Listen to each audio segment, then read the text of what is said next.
Hey everyone, how's it going? Welcome to NoDQ&A video here on NoDQ.com and the YouTube channel, youtube.com/AaronRiftNoDQ.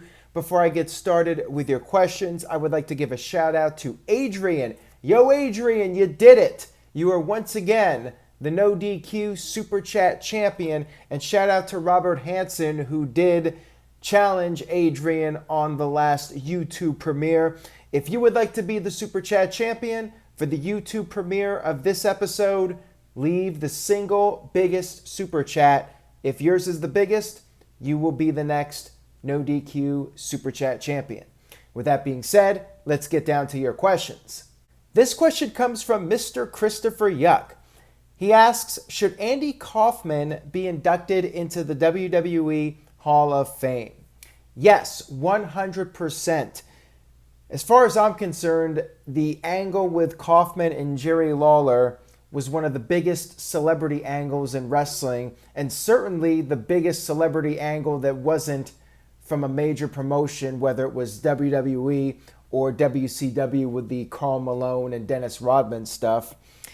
Andy Kaufman and Jerry Lawler going on David Letterman and setting up that match, that was a huge deal. And it was a big part of Kaufman's life, and it was featured in the movie Man on the Moon, which starred Jim Carrey. Jim Ross and Jerry Lawler were part of that. I would love to see it happen, but because it wasn't in WWE and because it doesn't really do WWE any good publicity-wise to do it, they may not have that on their priority of people to induct into the Hall of Fame. So it may happen one day, but I feel like it's a maybe if it's going to happen anytime soon. This question comes from TJS. Hypothetically, Roman Reigns has been retired early from wrestling. You have full control of WWE and want to unify both titles. Who would you book to win this match and become the face of WWE for years to come? Would it be Drew McIntyre or Braun Strowman? If it was those two guys, McIntyre and Strowman, I would go with McIntyre because I think Strowman should have been the guy 2 years ago. WWE missed the boat. McIntyre has done very well. He's got momentum on his side. McIntyre would be my choice as far as those two guys.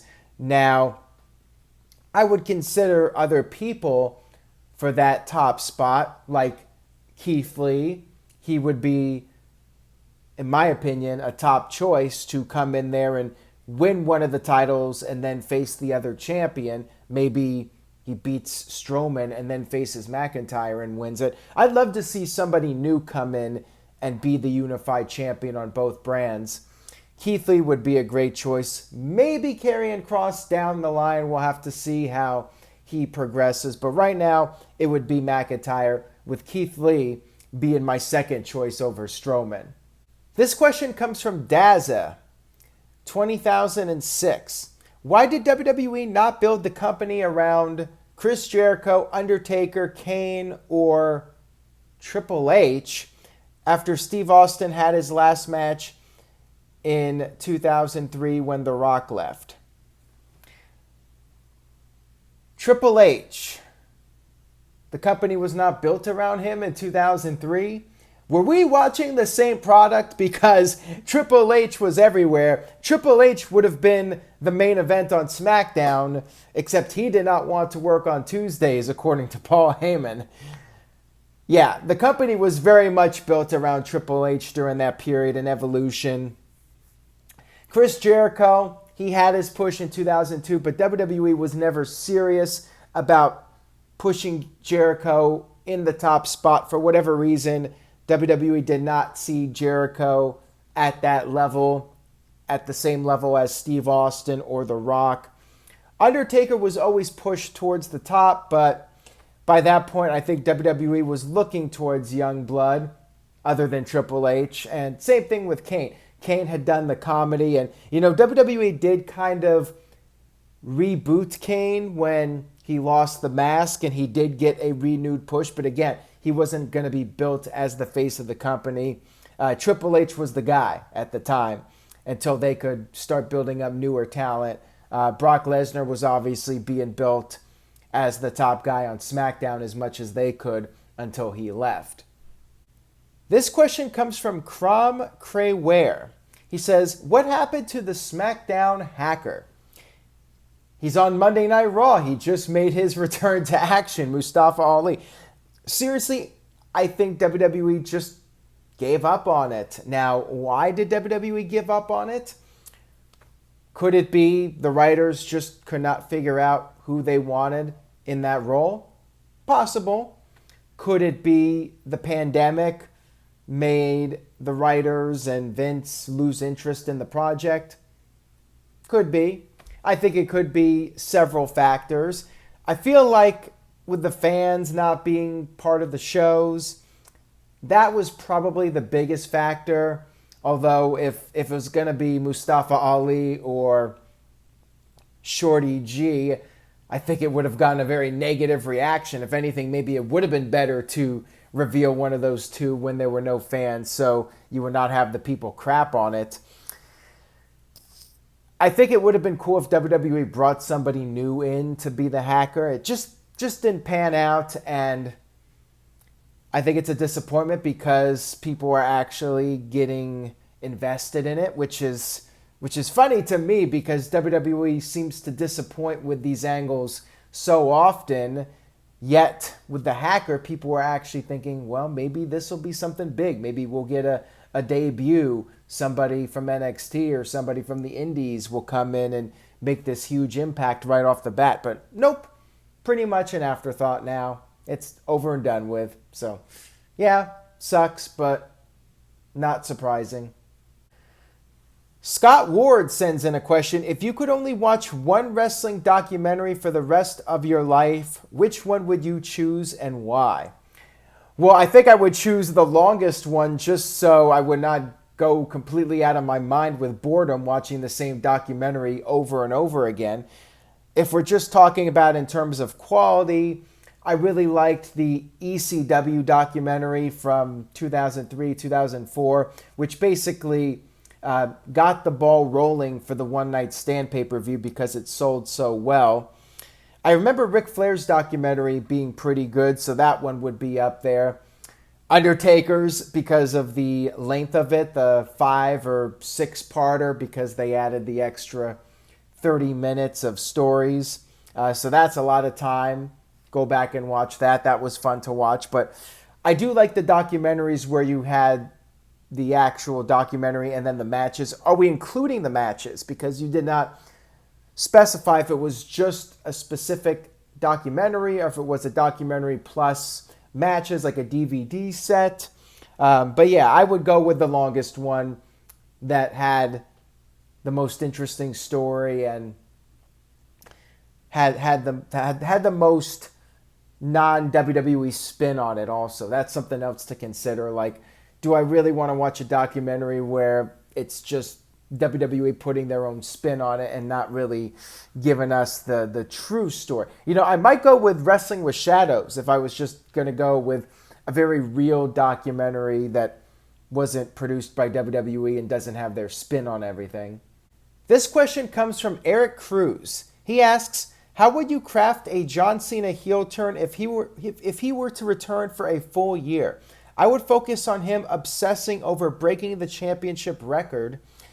Breaks record as a heel, but by the end of the storyline, he loses title at WrestleMania, humbled, passes the torch, and leaves as a face. That's very interesting, Eric. I like that as an idea. Like, Cena could come in and fail, not once, not twice, maybe 3 times, repeatedly fail to break that record, and he gets frustrated over time and goes heel.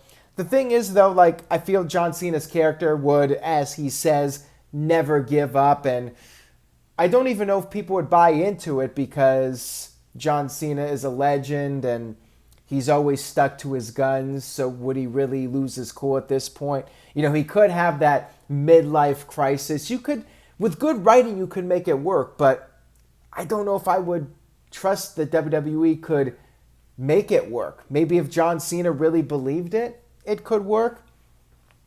So I don't know if I would even script a heel turn at this point. Like, I would be fine with John Cena coming in and failing to win that record, but I think as far as John Cena is concerned, like, he respects Ric Flair. He's done it all. He's really got nothing else to prove.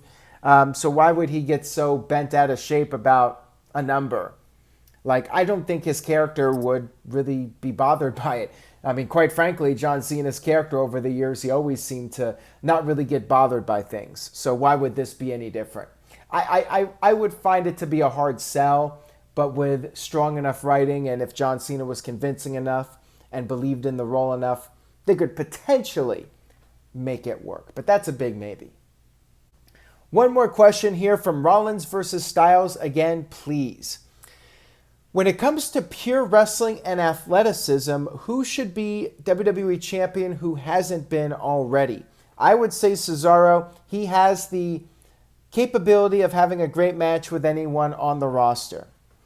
Cesaro is arguably the most underrated guy in WWE, but with that being said, it should have been 5 or 6 years ago. You could say Dolph Ziggler, in terms of pure wrestling and athleticism, should have been WWE Champion by now. Should have been a long time ago, although he did have a world title run, but does anybody really remember that or care about it? Other than the moment when he won the title the night after WrestleMania. That was pretty cool. Looking at guys that I would pick, they would be people in NXT that haven't been on the big stage yet. Somebody like Keith Lee, going back to him again. Like, he's the guy, I think, just in terms of his abilities and his charisma and promo abilities, like, that guy should be the man. I think WWE could make him the next big thing in the company. Cesaro would have been a great choice 5 or 6 years ago, but I would not pick him now in 2020.